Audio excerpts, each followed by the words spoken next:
on the diet half, every single calorie of your caloric deficit should come exclusively from carbs and fats, not from protein, period. So like you're Yes. basically trying And to, why? And do you want to share? Yes. right? To why? So you need every bit of protein you're eating now. Everyone's eating to satiety. And one of the main things that's getting them there to satiety is the amount of protein and fiber you're currently eating. Mm-hmm. So when you're trying to lose weight, you literally only want to remove non-fiber carbs and fat from your diet. And the first thing on the chopping block are the acellular refined carbs and fats, the added carbs and the added fats. And those need to go. But you need the exact same amount of protein or more, and the exact same amount of fiber or more. So you're literally trying to just have a 250 calorie deficit from empty calorie carbs and fats.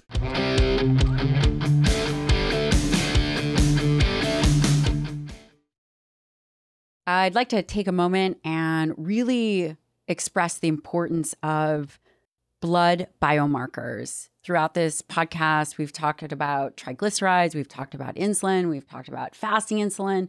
There are certain blood markers that I really believe are incredibly valuable. A handful of those are hemoglobin A1C, fasting insulin, triglycerides, just to name a few. You can check out Insight Tracker, and that is a way in which they can obviously measure in your blood any of these markers, including your DNA, and they look at fitness tracking data to identify where you're optimized. They also do a wonderful job at explaining some of these markers. You will get a personalized action plan. Again, none of this matters if you don't take action.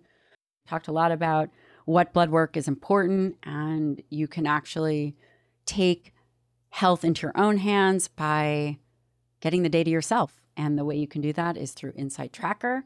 And for a limited time only, you will get 20% off the entire Insight Tracker store. Just go to insighttracker.com/Dr. Lyon. That's insighttracker.com/Dr. Lyon. Okay, back to the show. Dr. Ted Naiman, welcome to the Dr. Gabrielle Lyon Show. Clever name, I know. Wow. So Thank you. I was just saying that you are in very good company, very well-deserved company. This is a series on protein, nutrition, and really body composition.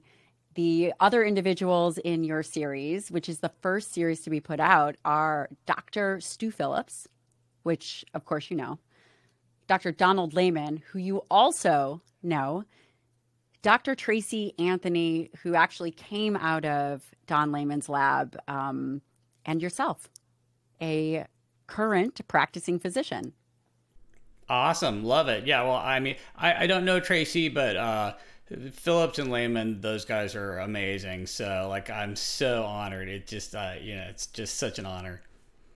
And, one of the reasons why I really wanted to have you on is out of all the physicians in the space, in the nutritional space, in the medicine space, you and I actually see eye to eye on quite a number of things, which is incredible. And I would love for you to tell the listener, just really in terms of let's start with your current dietary beliefs, just in general. Gotcha. Yeah. So, well, first of all, you're right. I feel like you and I are, separated at birth or identical twins. I don't know if that's possible or whatever, but we do seem to have some very similar belief structures. And I think that myself, I've evolved over time about just not understanding nutrition at all and thinking vegetarianism was optimal to being, dogmatically low carb and sucked into the whole paleo sphere and keto and all these other things. And now I've arrived at this sort of place where I think I finally have just enough knowledge to realize that all of these macros and all of these plants versus animals and carbs versus fat things are on U-shaped curves where there's too much or too little or just right. And now the goal is to try to optimize for the individual. But really, really, really, really big picture, if I'm zooming out, I'm looking at nutritional density versus energy density, if you want to really sum it up. So basically, from a big picture perspective, you're saying nutrient density in term versus energy density, which I'm assuming that you're meaning just calories. I'm meaning specifically non-protein energy calories, which is basically carbs and fats. And so, all of our problems are basically, refined carbs and fats. That's pretty much what we're all afraid of. What we're all afraid. Well, questionably, because at least I see a lot of people also afraid of protein, but I would say you and I both agree that the data really doesn't support that, regardless of where you get protein from. In your clinic, you do a lot of nutritional recommendations, yes? Absolutely, yeah. That's a just huge part of what I'm doing. And what is your foundational recommendations that you give people? Let's say someone walks into your office, she's a perimenopausal woman, and you're going to give her practical information about what she should be eating. Gotcha. Well, okay, so like a really, really big picture, every person who walks in is basically over fat and under muscled, period, full stop. They don't know it. It may show up as they don't like the way they look, or it may show up in their poor metabolic health, or their prediabetes, or their dyslipidemia. But whether they know it or not, they walk in with too much fat and not enough muscle, and what they're really needing to do is recomp, and not just a one-time recomp, but a permanent, lifelong Sisyphean recomp, where every single day you're trying to get a little bit more skeletal muscle and a little bit more lean mass and a little bit less fat mass. You're basically just constantly recomping at all times, every person who walks in. And with the diet side, it really does come down to prioritizing protein higher, which supports your lean mass, and minimizing carbs and fats, especially high energy density refined carbs and fats, which are basically supporting your fat mass. And so it just kind of comes down to more protein, less non-protein energy in a sustainable fashion, so you can do it forever. And that's the really, really, really, really, really big picture. Right. In terms of percentages, what do you typically recommend people have? Oh, well, okay. So protein is what I'm focusing on most, and if you look at worldwide hunter-gatherer macronutrient estimates, they're like 30-ish% protein, and we have a lot of magical data in the medical literature on 30% protein, where you basically cure 100% of prediabetes automatically on ad-lib diets, and people just automatically get better composition. So I'm a huge fan of 30% protein on just an ad-lib maintenance calorie diet for someone of a medium exercise amount. Now, percents are really, really kind of bad, because if you're training for an Ironman, you're burning 5,000 calories a day, that protein percent is going to go way down, and you actually do need way more non-protein energy. But you're just your average person who's just moderately active, who needs a long-term maintenance diet that's going to give them pretty good body composition and pretty good metabolic health. I'm usually targeting 30% protein of calories. And I actually agree with you. I think that that's really sharp that you brought that up. Although I asked a question about percentages, I'm not sure percentages are really the best way to do it, because somebody could have eating 1,000 calories, and then we're looking at 30% protein, and that's going to be vastly different than an individual who's having 2,000 calories and a 30% protein intake. So I actually really like that answer. Right, yeah, and the more active you are, basically the lower you can get away with on the protein percent. If you're super active, you can just eat the standard American diet at like 12%, and you'll actually be fine. But if you're very, very sedentary and your calorie plane is just flying 1 foot off the ground, you really need a much higher protein percentage in order to not gain 1 billion pounds. Yes, a billion pounds would be incredibly uncomfortable. And, what I think that you're referring to really is there's two ways to stimulate skeletal muscle, and that's either exercise or dietary protein, and you have to balance that. The other aspect of that is when you think about protein, is there a gram per pound ideal body weight? What kind of recommendations do you typically give individuals? Right. So if I was just if I was running an intergalactic zoo for aliens who had like a couple million humans in an enclosure, and they're like, you just need to come up with a diet that will make all these humans look and feel and perform pretty good so they stay alive in our zoo, right? I would basically be choosing 1 gram per pound of ideal body weight for the height of the individual as a really rough starting point. So my general advice to most people is 1 gram per pound of your ideal body weight for your height. And so that's not like how much you want to weigh or how much you do weigh, which could be like 600 pounds or something completely out of whack. But it's basically what you should weigh if you had like perfect body composition. So that's my target for most people. And then what about carbohydrates and fats? How do you determine, let me ask you this, do you determine dietary recommendations for individuals based on caloric consumption? Do you identify the calories, or are they eating to satiation? How do you kind of work with the individuals in your clinic?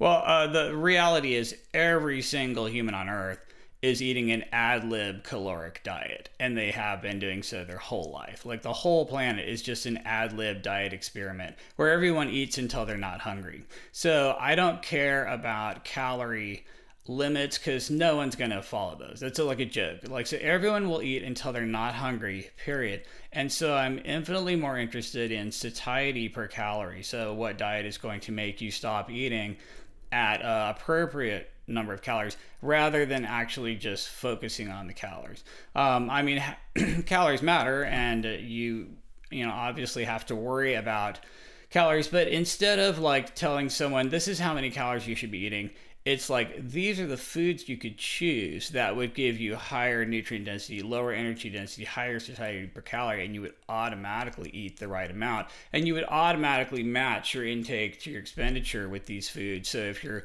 working out more, you're going to eat more, and you're going to be fine. And so I don't really like to give people a prescribed amount of calories. I really don't. So people always probably ask you, what do you eat in a day? Right. Isn't that so funny, right? Like, what do you eat in a day? Mm-hmm. Yeah, and yeah, I mean, basically where I'm at is a kind of a very light intermittent fast, like a 16-8, and in my 8-hour window, I have a whole bunch of protein in the first meal, a whole bunch of protein in the last meal. So I'm bookending the feeding period with lots of protein, so I have plenty of aminos flying around for any kind of muscle. So why do you do that? I'm just curious. Where did you? Yeah. I want amino acids available for muscle protein synthesis, basically. And so what I've found is that if you bookend your feeding period with lots of protein, then you can kind of get by with 2 meals and a snack a day, or maybe 3 meals a day. And, this is just a really good way to get a little bit of intermittent fasting so you're more in touch with hunger and fullness, and you get to eat larger, more satisfying meals, and you get to run your body a little bit on stored body fat so you're not just tied to, glycemic foods all day long. And so it's a really nice, and again, intermittent fasting is on a U-shaped curve where if you just eat once a year, that's not going to turn out so good. But if you just constantly eat like nonstop, that's not good either. So I for myself, it's this kind of light 16-8, really larger protein focused first and last meal, bookending the window, light snack or a little meal in the middle. Everything's built around high quality, lean, mostly animal proteins, and my absolute favorites are fish and seafood, anything out of the ocean, any kind of fermented low carb, low fat dairy like Greek yogurt, cottage cheese, or something like that. I'm eating basically fruits and vegetables, and I'm trying to get most of my nutrition in a cellular form rather than acellular. So I'm eating a lot of actual food, lean meat, produce, and stuff like that. I think it's very interesting. I think that we were separated at birth, and I'm curious as to number one, how long it took you to come to this realization, right? So you've been in practice for how long now? I got out of residency in 2000, so I'm like Methuselah. I'm so old. I mean, I'm 50. I'm extraordinarily You look old. amazing. Oh, You well, look well, thank amazing. you. Congratulations. Congratulations. Awesome. Thank you. Um, so the reason I ask you now, anybody listening would say, wow, when we as scientists, physicians, people interested in nutrition, we believe one thing when we start. And typically, which you and I were talking offline about blood testing, which we'll circle back to, is that, we believe one thing and, we're very young in practice. And then a decade later, some things stay and some things change. And I'm curious as to now, first of all, number one, I absolutely agree with what you're doing. You are bolusing and bookending protein, which I believe is an incredible way to do it while being able to maintain body composition. And I just find it really interesting.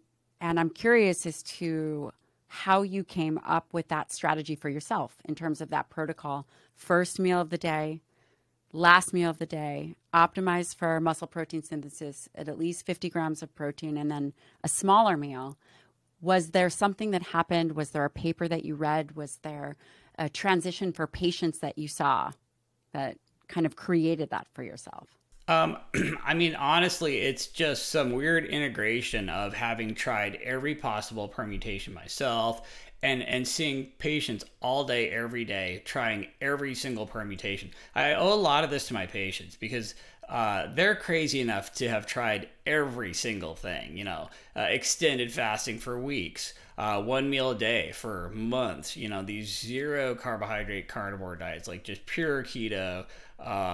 And then I've got people doing the Dr. McDougall starch solution, and I've got, raw vegans, and I've got, I've just seen because I am interested in diet, I basically just get this nonstop supply of patients who've tried every single crazy diet thing you can think of. And then over time, I just take all of this experience and kind of realize that there are some sort of universal principles here, and you really want a little bit of every single one of them. And I'm like, oh wow, you actually want to pull every little lever moderately and be a little bit high protein and a little bit low carb and a little bit low fat and a little bit higher fiber and a little bit lower energy density and a little bit of intermittent fasting and a little bit of protein timing. And you just kind of want to each one of these is like a little bit right, and then people will jump on one thing and have this unifocal over reliance where that's their only strategy, but it's only going to get you so far. When you try to do it harder,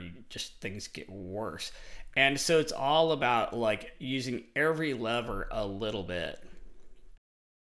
I think that is incredible, and it's so interesting to hear you talk. And again, you are the first physician on that sees patients in the same capacity that I do, and I cannot express how similar our views are, which I think is incredibly unusual. And when you talk about these universal principles, you also mentioned that you have patients in all kind of domains and beliefs, right? So you have vegans, vegetarians, and you yourself sounds even almost pescatarian.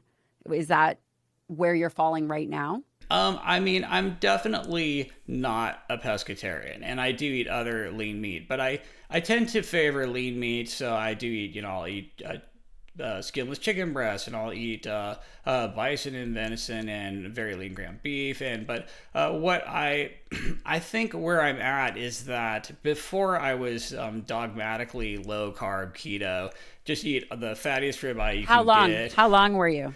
Oh gosh. How long were you dramatically low carb keto? I mean, I would say I was just dogmatically low carb for a decade. Was there a reason? I think I really just didn't understand everything as well as I do now. And I saw success with low carb. So I basically figured, oh, if low carb is good, then zero carb's the best, and the lower the better. And then if low carb is good, high fat must be good. And then you just end up just eating like 100% lard. And then that's the logical final destination of low carb is That good. is hilarious. We're not suggesting that anybody go on the lard diet. Dr. Naiman may be putting out there in the future, but I mean, but I've literally seen patients. How was my mom joke? I've seen patients go on fat fasts and actually try this sorts of things, and I've seen amazing, crazy, mostly bad stuff that is mind blowing, and it's things like that that helped me evolve over time and be like less dogmatic and less clueless. Yeah, I think that is fascinating. When you said something and you said, I understand things differently now. What do you think was the biggest? So there's that global perspective that you said. Was there something that, like a key paper or something that you read that really kind of changed your understanding that? And by the way, I am not low carb myself. I also came to the conclusion, and I was for a decade driven to be low carb. I was also moderate to low fat. I was never keto. It never really worked for me. But I'm curious, was there a thing that happened? Was there a paper that you read? Was there an aha moment that changed your insight? This is a great time to thank one of the sponsors of the show, Phorm. Phorm, I've actually been working with them since 2018, and I love them as a company, and I absolutely love their products, their customer service. This is not just a company, this is a movement. And because of our topic today, I'd love to share with you one of my favorite products that we use in our house, Pure Whey Protein Isolate. It is sweetened with stevia. It has an optimal amount of branched-chain amino acids, and it is cross-flow micro-filtered. Very easy to mix. It is challenging to get your protein needs met. Oftentimes people are very busy. And of course, we talk about the first meal of the day being most critical to stimulate muscle protein synthesis. If you are a fan of protein powders and you utilize them, I highly, highly recommend their Pure Whey Isolate. You can go to their website at Phorm. That's the number 1 stphorm.com/DRLYON. And again, they can be used for the first meal of the day. If you choose to use them pre-workout, post-workout, it's a great way to meet your protein needs. Okay, back to the show. There was no one solitary aha moment, but the biggest thing for me is having patients do the exact opposite of what I believe and be in amazing shape. Like I would see, high carb, low fat, vegan physique athletes who are just crushing it.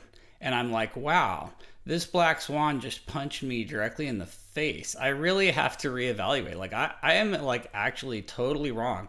And then I'm like, well, I know something about low carb is good. And so it just took a really long time, and just seeing all of the opposites and the black swans for me to realize, oh, hey, that's just one possible lever where you can slightly lower refined carbohydrate and high energy density carbs and glycemic index carbs, and you'll basically improve satiety per calorie, and you improve nutritional density versus energy density, and you improve the protein percentage and all of these things.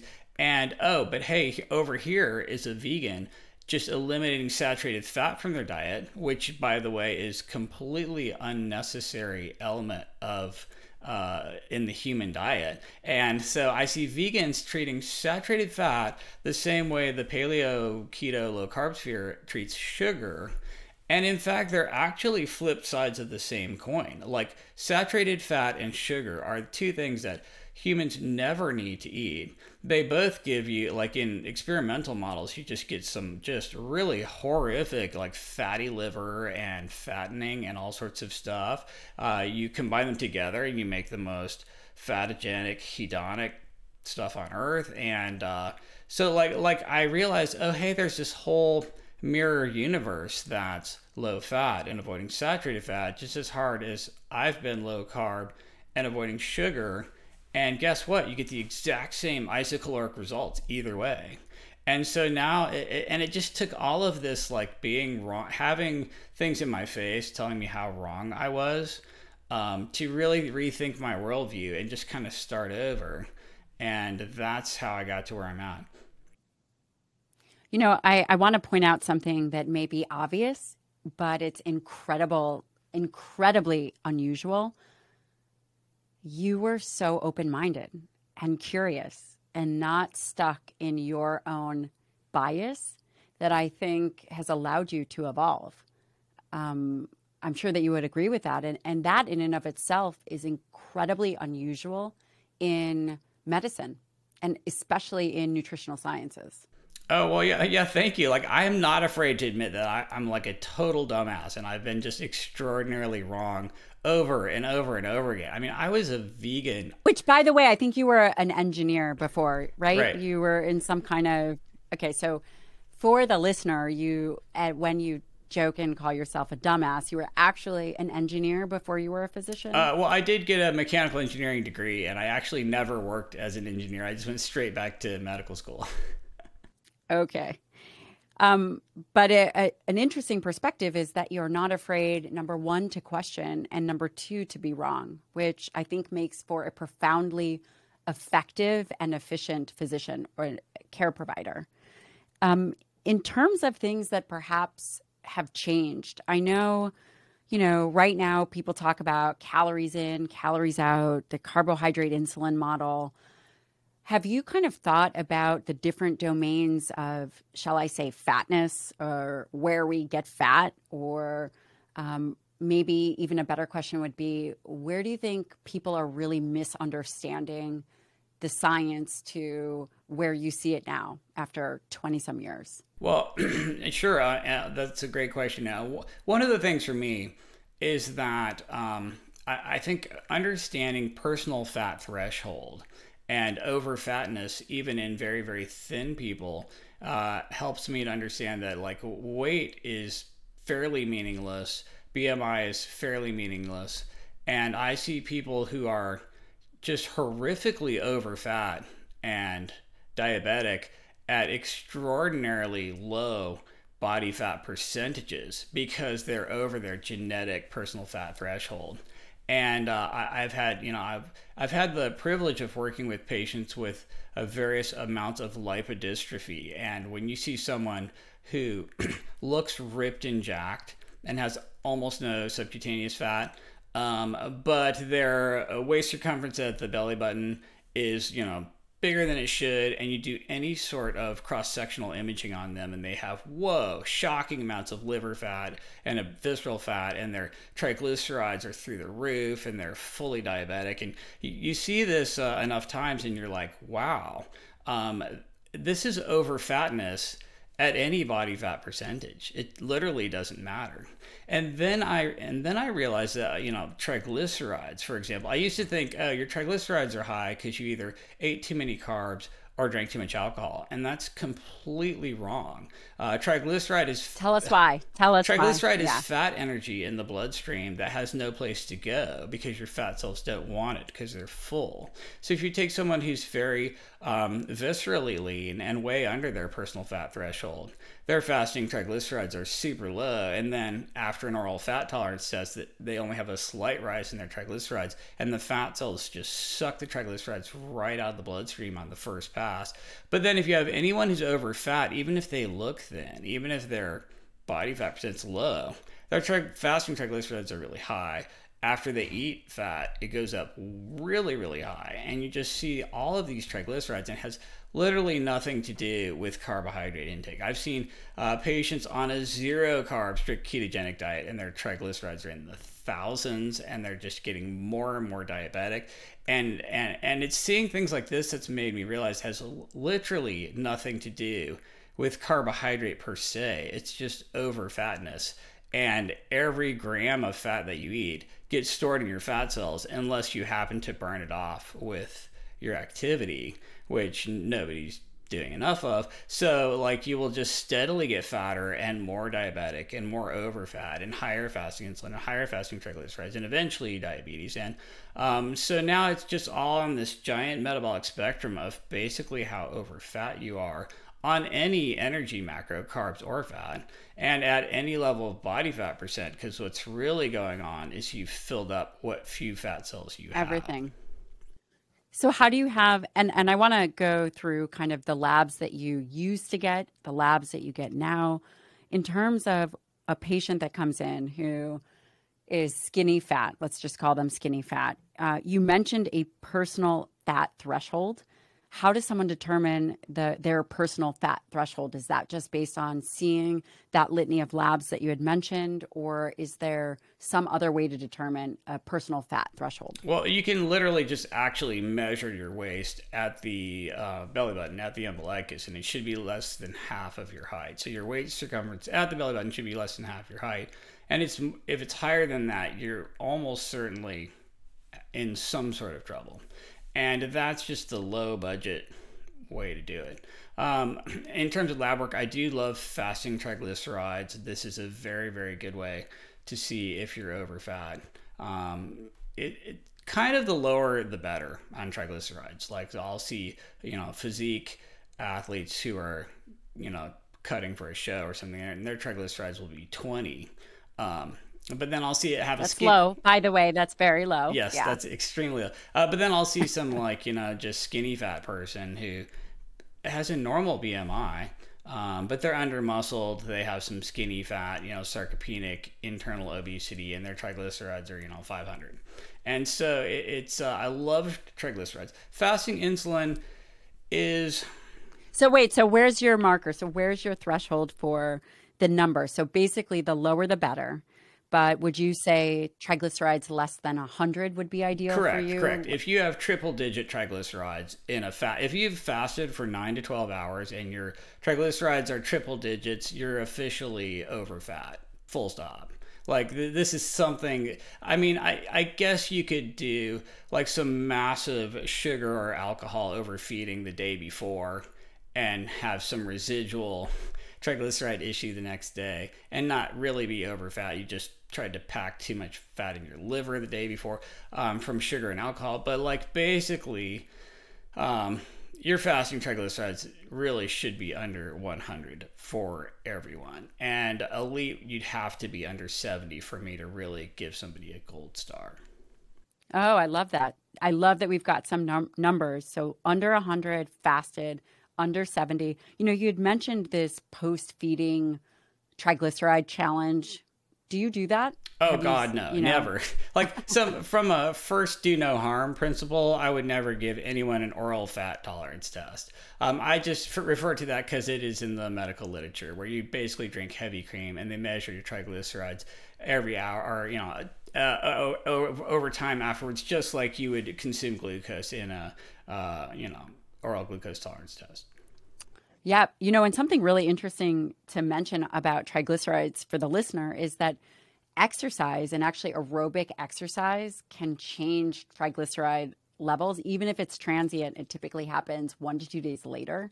And I just think that is so fascinating. And typically you're talking about 1 hour of moderate intensity, 500 to 600 calorie type activity, which I think is really fascinating that regardless of weight loss, we can actually move transiently, at least, triglyceride levels. So I just want to throw that out there as something very interesting. Yeah, that's basically liver fat. So the very last fat you pack in is in your liver, and you can deplete that and just, you just do a really heavy workout and you'll be temporarily non-diabetic just for maybe a few hours until you eat again. But it's the very fastest way to fix yourself.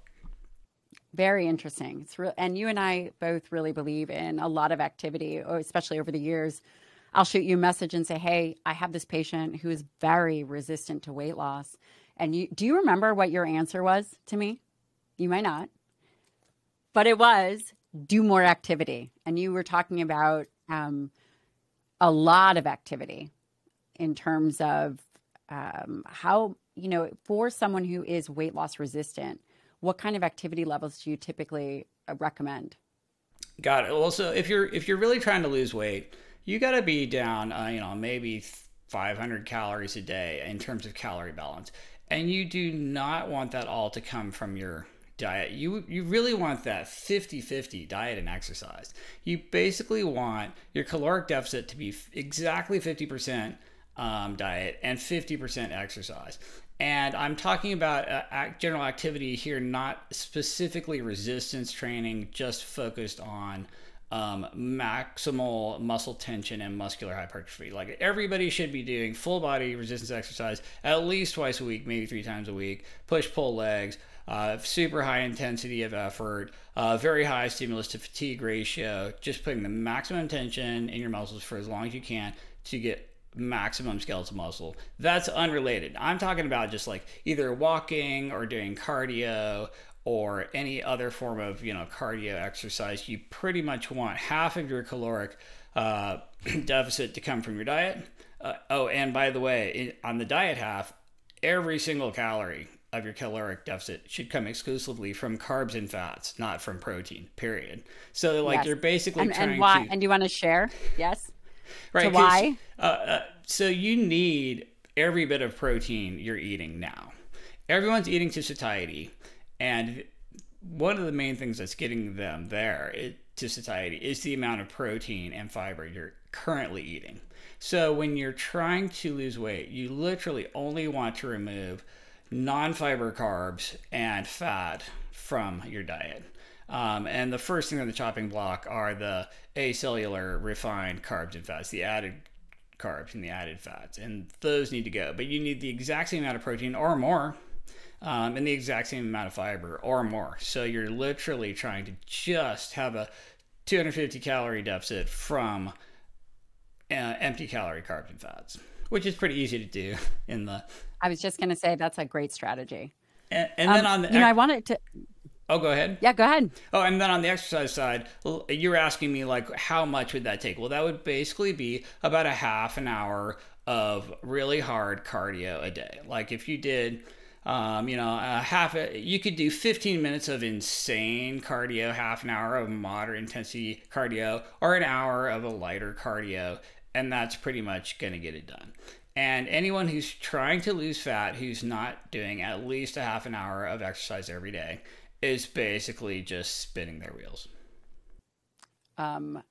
You heard it here, at least a half an hour of exercise. These are all really great recommendations and very applicable to anybody who is watching, and they make a lot of sense. Circling back to lab values, the labs that you did when you were first in practice. Well, actually, let's start with the labs that you're doing now. We covered triglycerides. And the reason I'm asking this is because right now we have access to so many different labs, right? We do triglycerides, insulin, HOMA-IR, particle counts, everything. And I think that the more advanced we get, or the more time we spend seeing patients, it kind of goes back to the most fundamental. Would you agree with that? The most fundamental labs? Absolutely. And like, honestly, in the past, I had a lot of functional medicine training and I've done a lot of advanced lab things in the past where I was doing all of these crazy, expensive, ridiculous lab tests. And now, wow, I've gotten to the point where I look at all these labs and I'm like, this is all just completely worthless. Like all these labs are going to do is tell me you're over fat and under muscled and your metabolic health sucks. Well, I already knew that just by glancing at somebody when they walked in the door. So what is that going to really tell? It's not going to tell me nothing. It's not. What I know is they really need to work on diet, work on exercise, get more muscle, less fat. That's going to fix every single lab that I didn't like. Why am I doing them? They're completely non-helpful. They're not value added. They're super expensive. And they're basically just all telling me the exact same thing. So the vast majority of labs I used to order, I never, ever, ever order anymore because I've realized this is not actionable. This is not value added. This is not telling me anything I didn't already know. And so now I'm just super, super minimalistic because most of that stuff is crap. I hate to say it. And I don't want to be mean or throw anyone under the bus, but Which I actually have not heard you do, just in other interviews anyway. So we're all friends here. well, let's put it this way.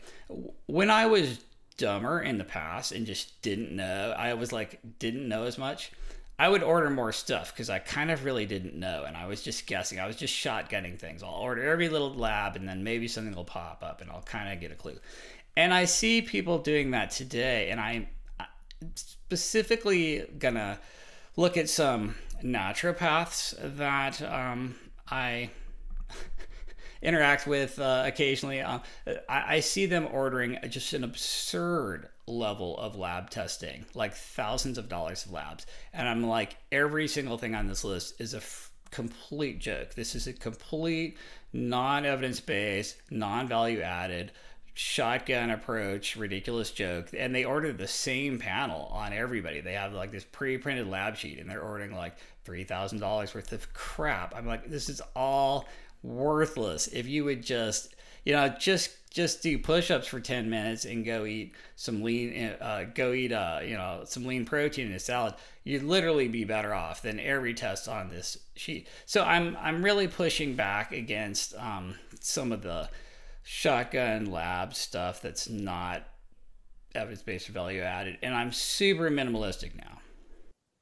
So let's talk about the minimalistic approach, which I actually really appreciate. We covered number one, triglycerides, and we said the lower the better, typically under 100. And we also said that you're not doing the provoked triglyceride or fat test. And then you'd start to mention insulin, and then I had to jump in there and ask you about exercise because it reminded me of a conversation that we'd had. But let's go back to insulin. I'm assuming that that's number two on the list, and maybe it's not in a prioritization schedule, but I almost never order fasting insulin. I used to order it all the time, and I don't like it that much anymore because there's so much. It's so transient and there's so much noise.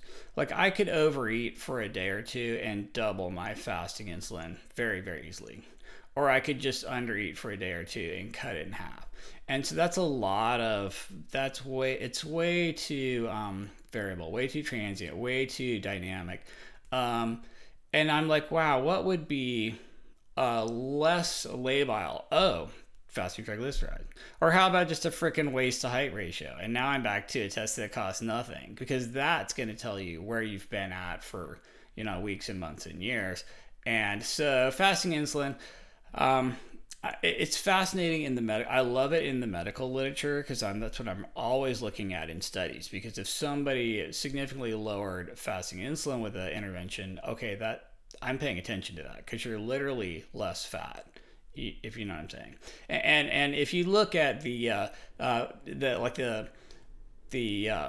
NHANES data in the U.S. over the past 50 or 60 years of the obesity epidemic, fasting insulin's just been going up in a straight line. It was like 5, and then it was 8, and then it was 10, and then it was 12, and now this last year it's like 15 and a half, or it's just gone up along with the obesity curve. So it's interesting from a big picture point of view, but I hardly ever do it on individuals because I can just look at your body. I can just glance at your waistline and your fasting triglycerides and have a pretty good idea.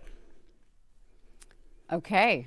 Well, then what would be the next kind of lab that you order? I do a lot of A1Cs. I do like A1C. There are which is 3-month measure of where your blood sugar's been. Right. Yeah. Yeah. Hemoglobin A1C. Love hemoglobin A1C. Doing a ton of those. Now that 52% of adult Americans are pre-diabetic or diabetic, probably everyone who walks in should get an A1C, and it should probably be repeated yearly. That is something I order a lot of. I do also look at a full fasting lipid panel, and I do like HDL. There are some major problems with HDL. There's a lot of racial and ethnic disparities there, where all of my patients from Southeast Asia, if they're completely elite and ripped and jacked, their HDL has finally gone up to a 40 and they're in like amazing shape, versus like Eastern European person, Caucasian, they're going to start out at a 40 if they're in bad health, and then it'll be like a 70 if they're really elite. So there are huge racial and ethnic issues with HDL, but I do like, in general, triglyceride to HDL ratio. I do look at HDL. I do think that's valuable. The hemoglobin A1C, where do you like to see people? In an ideal world, do you have a number? Well, yeah, ideally it's basically sub 5. So okay, which by the way, I have actually never been at sub 5. Not even and close. A lot of people aren't, and so that's why there are problems with A1C. So if your red cells are just very long lived, and they would be perhaps on a higher protein diet, you might have a higher maybe? A1C, so it's not really quite fair. You know what I mean? And then if somebody has any sort of any kind of nutritional deficiencies, B12, folate, iron, you're going to skew the A1C. There are some issues with A1C. There's some, hemoglobin patterns that affect it. And so, like, I have to take it with a grain of salt. But mostly I just want to see people at least in the normal range. And I'm not going to really ding someone who's in the mid-5s if everything else is great, because I know that there is some variability there.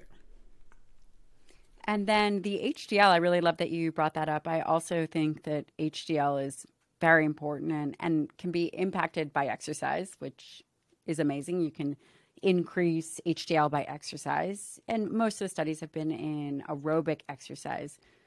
The number, again, it seems as if there's some kind of genetic variability, whether, ideally you want it probably 50 to upper 60s. Would you agree? Do you have kind of again, it's very difficult to control and create a linear increase, but, I guess beyond 65, there is no more cardioprotective benefits, at least what I've seen in the literature.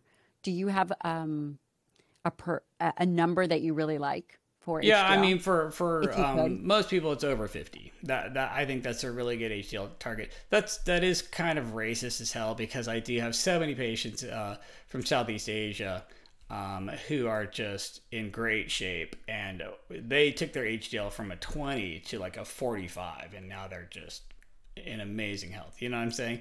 And so it's just really not quite fair to certain groups, but yeah, like, for the average person I see, over 50 would be good. Okay, what's next? Anything else? I know you do a CBC and a CMP. I basically do a CBC and CMP on everyone. On a CMP, I'm really looking at the transaminases, ALT, AST, which get screwed up with resistance training. So if you lifted heavy, it's going to be higher. The couple days before, you can, like, I've had, ALT over 100, more than once, just from lifting. But you really want, in someone who hasn't done a heavy workout, you want those to be, nice and low. 20s would be good, or lower. And that's something else that's just been steadily going up. The normal range just gone up several times during my career, just because everyone's like a little bit fatter, And so I'm looking at blood urea nitrogen, and typically higher is better because you're actually eating adequate protein. Amazing. Again, these are amazing pearls for individuals. So BUN is not necessarily, I mean, of course, it depends on the big picture, but what Dr. Naiman is saying is that it is a reflection of your dietary protein intake, which is amazing. In terms of AST, ALT, is there a number where you begin to get concerned? Is it in the upper 30s, 40s, where you're like, hey, we really need to begin to address this? Do you have a certain threshold for concern with those numbers? Yeah, anything over a 40 is just clearly really bad. Okay. As long as you're not training really hard before. Right. Which is a big confounder, unfortunately. Any other labs that you really think are important? Well, I do CBC on everyone, and I'm looking at red cell size for any sort of nutritional deficiencies there. I'm doing comprehensive metabolic panel. I'm looking at blood urea nitrogen. I'm looking at creatinine, which I actually like a little on the higher side because that's basically muscle mass. So if you're borderline high BUN and creatinine, I'm actually pretty happy. I'm not calling a nephrologist. I'm just like, oh, hey, you're lifting and eating protein. This is great. You're better than the average person. I'm looking at the transaminases, like you said. If there's an issue with maybe overlap with muscle breakdown from resistance exercise, I'll add on a GGT, which tends to be a little more specific to the liver. I'm doing... And the lower the better for GGT as well? Do you feel that the lower the better? Yeah, the lower the better. I mean, I'm sure if somebody had like liver failure and they had a 0, that would be bad. There's probably a low where it's bad, but not in my everyday practice. Lower is better, pretty much. And so I'm doing, I do a lot of A1Cs. I do check thyroids frequently because we have just an epidemic of Hashimoto's in this country. It's like, just a very high percentage of people who come in. So I'm doing a lot of TSHs, and I do other, I tend to like PSAs in men. I'm also doing some, in older men, I'm looking at testosterone levels. I'm also checking things like that, hormonal issues. But for the most part, I'm your average person. I'm just doing like maybe a CBC, CMP, A1C, lipids, TSH. That's about it. So you keep it very simplistic and streamlined. That is different than it was before in your practice, which you were getting a substantial amount of other blood work, which is interesting. You've really become a minimalist, right? Absolutely, yeah, and pretty much everything. In terms of medications for weight loss, do you prescribe medications for weight loss? Are there things that are your go-to? What is your perspective in terms of medication? Yeah, I mean, I prescribe everything. I prescribe phentermine, Contrave, Qsymia, semaglutide, Wegovy. I prescribe it all. I'm familiar with it all. I'm using any, and again, I'm using any lever I can pull, whether it's bariatric surgery, gastric sleeve, or medication. Obviously, my favorite weight loss drug is semaglutide, which is basically just a satiety hormone. It's shockingly expensive. This is a drug that basically, when you eat protein and fiber, the digestion is so slow. Let's say you ate, 3 pounds of skinless chicken breast and asparagus. It's going to take so long to digest. It actually distends mechanically the lower part of the small intestine, and your small intestine emits these incretins, this GLP-1 that says, oh, do not eat anything more because it's going to take us 12 hours to digest this and you are not hungry. Please do not eat some more. And semaglutide is basically just a long-acting agonist of this same GLP-1 system. And so you kind of feel like you just ate 3 pounds of skinless chicken breast and asparagus a couple hours ago all day long. It's amazing. And it's very interesting that the best weight loss drug on the planet is really just affecting satiety and satiety per calorie, which has been my focus recently. And so I do like it. And I have to say it's, $600 a month. Most insurance will not pay for it unless you have a diagnosis of diabetes. And I will say that you can actually accomplish the same thing by literally eating chicken breast and asparagus multiple times a day, which is cheaper. Just throwing that out there. It is cheaper. I will also agree with you. Semaglutide is my number one go-to medication. And I think it's important to bring up the fact that there are certain things that are evidence-based and work really well. And there's no shame in medication. Obviously, you check with your physician. We're not telling you to do it or not do it, not giving you medical advice here. But I think that some people carry shame with this idea that they are relying on something external. And from my perspective is you have to minimize the friction, right? This kind of internal friction of any kind of emotional burden that weight is putting on an individual. So I believe that medication, while you have to have diet and exercise, but also utilizing a medication if it suits you can very much alleviate friction for change. So I'm not against it at all. And the reason I say that is I think that people really bring it up in a way that they say, oh, well, you should try to do everything all natural. And why? Right? What we have modern medicine, why would we do that? Yeah, and it's not fair to certain people with certain genetic issues, like my patients with basically if you have lipodystrophy, we give you injectable leptin, right? Metroleptin injections, and it's life changing. So this is this is someone who has basically a quasi genetic problem, and you're giving him this drug, and they finally just lose a bunch of. They don't lose much weight because they didn't weigh too much to begin with, but they lose a couple of pounds of liver fat and visceral fat, and boom, their diabetes is cured. It's a crazily effective medicine. It doesn't work on your average person, by the way, so don't try to go to your doctor and get a leptin injection. It's not going to do anything. Heads underneath the table injecting himself. No. I am curious, do you have a mentor? Do you have someone that you've learned from? Again, I just find it so fascinating that we have come to the same place. And I just don't know, is there someone that's really been inspiring to you, or certain scientists that you really kind of collaborated with, anything like that? Oh, wow. Okay, so I kind of don't. Like, I'm so jealous of you and Dr. Naiman, because like if I had Dr. Naiman like helping me out, I would have probably gotten to where I'm at faster. So I'm super jealous. I'm a little bit bitter, to be honest. And I don't really have. It's okay. We're siblings. We're siblings. So it's all in good company here. All in good company. And I don't really have any one particular person. I mean, there are a bunch of people though I owe a lot to, like Keith Frayne, who wrote the Human Metabolism textbook. Frayne is just an amazing guy, like an amazing scientist. I've learned so much from his stuff. It's just unbelievable. And I also feel like I've learned a lot from people like Stu Phillips and people like Don Naiman. I owe them a lot. I don't really have, I mean, I know these guys, but I don't have any sort of mentorship relationship with them. But a lot of what I've learned, I've gotten from certain people in the medical literature that I just read their stuff over and over. Like, Westerterp, I've learned a lot there. And doctors Raubenheimer and Simpson are, these protein guys are just amazing.